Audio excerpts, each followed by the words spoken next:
dan salam sejahtera. Saya Wardatul Ifah binti Muhammad Firdaus. Dan saya Adwa Fadil bin Muhammad Fahmi. Kami daripada TVPSS SK Teluk Kemang. Pada hari ini kami berada di Open Day PBSTEM 2026 SK Teluk Kemang yang berlangsung dengan sangat meriah. Program ini juga melibatkan guru-guru, ibu bapa dan agensi luar. Mari kita lihat suasana menarik sepanjang program ini berlangsung. Antara aktiviti yang dijalankan ialah pameran projek STEM, pembentangan murid, pertandingan inovasi serta bot interaktif daripada agensi luar.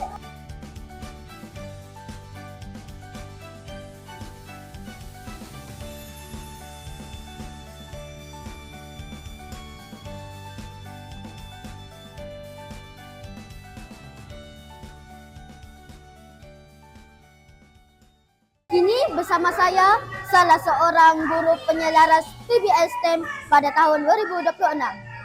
Boleh cikgu perkenalkan diri? Boleh.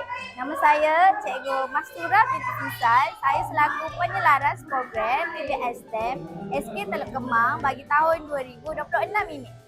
Bagaimana sambutan murid-murid terhadap program ini?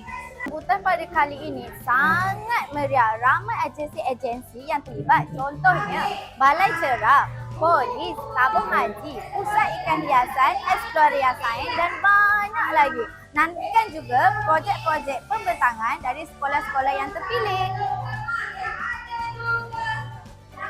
Kini bersama saya, seorang ibu bapa yang hadir ke Open Day PBS STEM pada hari ini. Boleh pun perkenalkan diri? Nama saya Nur Fadia binti Syarif. Saya hadir hari ini untuk beri sokongan kepada program hari ini PBS STEM. Apakah pandangan puan terhadap program ini?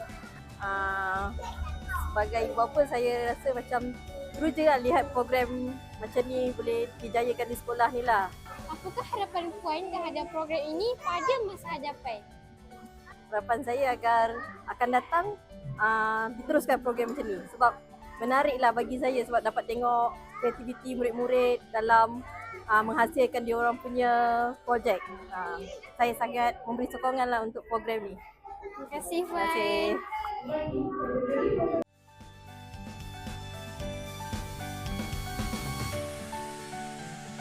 Kini bersama saya seorang wakil pelajar dari SK Panglima Adenan. Boleh awak perkenalkan diri? Nama saya Mika Afiq Muhammad Aziz. Saya bersekolah di SK Panglima Adenan Podison. Apakah projek yang kamu hasilkan pada hari ini? Saya menghasilkan projek Smart Strike. Apakah yang kamu pelajari untuk membuat projek ini? Saya dapat pelajari proses-proses sains dan robotik. Terima kasih. Sama.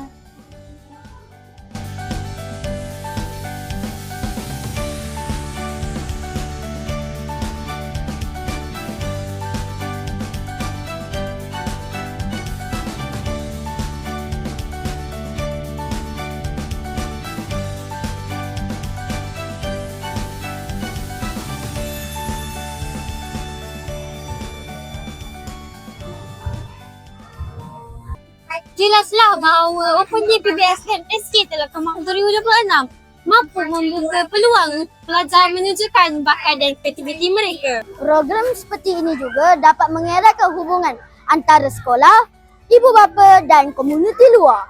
Saya, Wardatul Ifah Dan saya, Adwa Fadil. melaporkan untuk TVPSS SK Teluk Kemang. Jumpa lagi dalam liputan seterusnya. Salah. Kejap. Kini bersama saya seorang Melaporkan untuk